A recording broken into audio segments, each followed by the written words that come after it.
The man never imagined that his high human identity would be so powerful in this world. In the legends left over 500 years, high humans are not only incredibly strong, but each of them must have a skill that reaches the pinnacle. Even now, there are some ordinary people who worship high humans as gods. The protagonist's specialty is forging. He is known to the world as the Black Blacksmith. What the protagonist didn't expect was that his high human identity has been discovered by the princess of the kingdom. She plans to return to the kingdom and immediately visit the Moon Sanctum. She also wants to compete with him. If he is a high-quality male, he could be considered as a marriage partner. On the other hand, the protagonist also confessed his identity to Wilhelm. He originally planned to find an excuse to fool around, but Wilhelm had seen the protagonist remove the limit off. With no choice, the protagonist had to explain everything, and said that the magic power he had released before was just the tip of the iceberg. Wilhelm didn't want to talk when he heard this. When he left, the protagonist left a voice message envelope for Wilhelm, and said that if needed, he could contact him through this, but Wilhelm didn't accept it immediately. Although he was making all kinds of excuses, the protagonist saw that Wilhelm was just at Sundara. He just didn't want outsiders to get involved in his troubles. In response, the protagonist directly stuffed the envelope to him, saying that Wilhelm was the first friend he made after coming here, even to protect the children in the orphanage. He couldn't just sit back and do nothing. In the end, Wilhelm accepted the envelope. Wilhelm didn't say much. At this moment, he has recognized the protagonist as a friend. At the same time, Shin couldn't help but sigh that the protagonist hasn't changed at all. Her master would not be arrogant because of his own strength, and would protect the weak and friends equally. Afterwards, they returned to the Moon Sanctum. When Tiara saw her master return, she immediately rushed to her. It was only then that she noticed the protagonist behind her, and she was puzzled as to why he was with her master. そういえば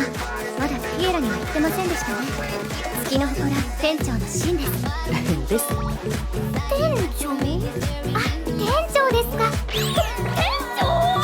No wonder Tiara was surprised. In her understanding, the owner of the Moon Sanctum is the legendary High Human. Although the protagonist had said it at the beginning, Tiara thought he was joking at the time, so she didn't take it seriously. She immediately apologized to the protagonist. After all, she had asked the owner for money before. Afterwards, they started dinner. These dishes were all cooked by Shin herself, and each one was a dish that Tiara had never seen before. Not only that, she also discovered something strange. The dishes on the table looked normal, but each one emitted a terrifying aura. She was really curious about the ingredients of these dishes. Seeing this, the protagonist and Shin calmly discussed various materials, whether it was meat or vegetables. Each one was a super rare ingredient. Even Tiara, who had lived for hundreds of years, had only heard of them, but the two people next to her talked about it as if they were buying it casually in the market. Is this the conversation between the bosses? After a full meal, the protagonist also returned to his most familiar room. Although 500 years had passed, the room was still spotlessly clean. He changed his clothes and went straight to sleep. In the middle of the night, the protagonist woke up in a daze. He felt something soft next to him. Upon closer inspection, he found that Shin was actually sleeping next to him. He was going to wake her up, but the next scene dispelled this idea.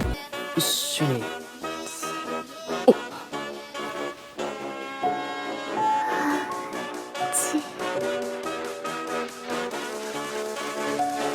When he woke up the next day, the protagonist found that Shin was no longer by his side, but there was a tuft of silver hair in the nest. When he lifted the quilt, he found that it was a little fox that had evolved into a human form. Seeing this, he prepared clothes for Yuzuha, and then told Shin about it. For Yuzuha, the protagonist was curious about one thing. That is why she was at the shrine at that time. Although Yuzuha is still a little white fox, but with the race of Elementales, even the young ones are hundreds of years old. As for the protagonist's question, she was not very clear why she was there. She only remembered that she was sunbathing at the time, and then suddenly the sky broke and the earth cracked. In order not to make the ground a mess, she subconsciously pressed on it. When she woke up again, she met the protagonist. For this, the protagonist said that it was Yuzuha's life and death at that time. If it was half a day slower, the other party might be weak and die, and the matter of saving Yuzuha, all thanks to Millie from the orphanage. So he let Yuzuha take the time to visit her. Then Shin also brought up another matter. She wanted the protagonist to hurry up and see someone, and this person is also the NPC attendant Gerard that the protagonist used to be. The protagonist was also shocked when he heard this. As a beast man, Gerard is still alive. You know, the lifespan of a high beast is only 150 years. Shin said that Gerard's deadline will be soon, so she proposed that the protagonist go to see him immediately. And Gerard's current location is the Beast Tribes. At the same time, he is also the king who unified the Beast Tribes. He is known to the world as the existence of the first Beast King. After understanding everything, the protagonist also decided to set off immediately tomorrow morning. Also going with him are Tiara and Yuzuha. Now Tiara has eliminated the curse. Just take this opportunity to go out and walk. And as the storefront of Moon Sanctum, it can be taken up by the protagonist. Shin will go to the kingdom first. She wants to report the matter of Monster Skullface Lord yesterday. Wait until it is completed and then meet with the protagonist, and she proposed to team up with the protagonist. In that way,